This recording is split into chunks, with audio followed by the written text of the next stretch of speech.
నెల్లూరు నగర నియోజకవర్గ పరిధిలోని 51వ డివిజన్ కపాడిపాలెంలో మంగళవారం బాబు షూటి భవిష్యత్కు గ్యారంటీ కార్యక్రమంలో భాగంగా ఆయన పర్యటించారు. డివిజన్కు విచ్చేసిన నారాయణకు ప్రజలు, టీడీపీ శ్రేణులు ఘన స్వాగతం పలికారు. పూలమాలలు, శాలువలతో ఘనంగా సత్కరించారు. బాబు షూటి భవిష్యత్కు గ్యారంటీ కార్యక్రమ లక్ష్యాన్ని తెలియజేస్తూ రానున్న టీడీపీ ప్రభుత్వ పాలనలో చేపట్టనున్న ప్రజారంజక పాలన మినీ మేనిఫెస్టో వివరిస్తూ కరపత్రాలను పంపిణీ చేశారు. నియంతృత్వ పాలన సాగిస్తున్న వైసీపీ ప్రభుత్వానికి ఇక 3 నెలల సమయం మాత్రమే ఉందని మాజీ మంత్రి పొంగూరు నారాయణ అన్నారు. తమ ఇళ్ల వద్దకు వచ్చిన నారాయణతో ప్రజలు ఆప్యాయంగా మాట్లాడుతూ గతంలో తప్పు చేశాం, మీరు చేసిన అభివృద్ధి ఇప్పటికీ కళ్ల ముందే ఉంది, రానున్న ఎన్నికల్లో మీకే మా మద్దతు తెలియజేస్తామని భరోసా ఇచ్చారు.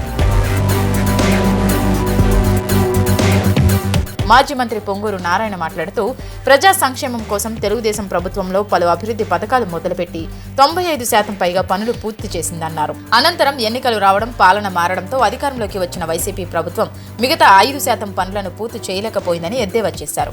ఎక్కడ పూర్తి చేస్తే టీడీపీ ప్రభుత్వానికి మంచి పేరు వస్తుందోనని వైసీపీ ప్రభుత్వం ఆ పథకాలన్నింటినీ గాలికి వదిలేసిందని దుయ్యబట్టారు.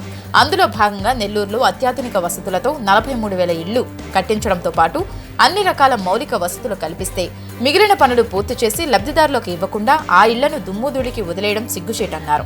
ప్రజాదరణతో రానున్న టీడీపీ ప్రభుత్వ పాలనలో నెల్లూరులో మొదటగా తాము చేసే పని పేదలందరికీ టీడీపీ హయాంలో కట్టిన ఇళ్లను వెంటనే పంపిణీ చేయడమేనని చెప్పారు. ఒక 3 నెలల్లో ప్రభుత్వం మారుతుంది 100%. ఖచ్చితంగా నెల్లూరు టౌన్లో ఎవరికైతే హౌసెస్ 43,000 ఇళ్ళు కట్టాము, ఎవరి కోసమైతే పేదలు, నిరుపేదలు ఉన్నారు వాళ్ళ కోసం అయితే 43,000 హౌసెస్ హై టెక్నాలజీ, షీర్వాల్ టెక్నాలజీతో హై క్వాలిటీతో కట్టాము. ఆ హౌసెస్ అన్నిటిని ఫస్ట్ ప్రయారిటీ మాది అదే ఇవ్వటం జరుగుతుంది.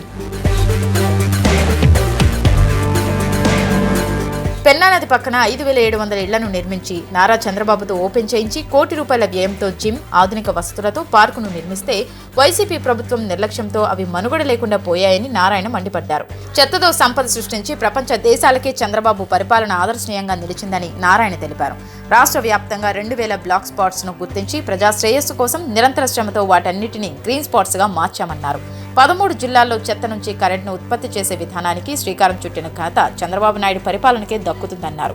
రానున్న ఎన్నికల్లో ఖచ్చితంగా టీడీపీ విజయబావుట ఎగురవేసి చంద్రబాబు నాయుడు నాయకత్వంలో ప్రజలకు సుపరిపాలన అందిస్తామని మాజీ మంత్రి పొంగూరు నారాయణ స్పష్టం చేశారు.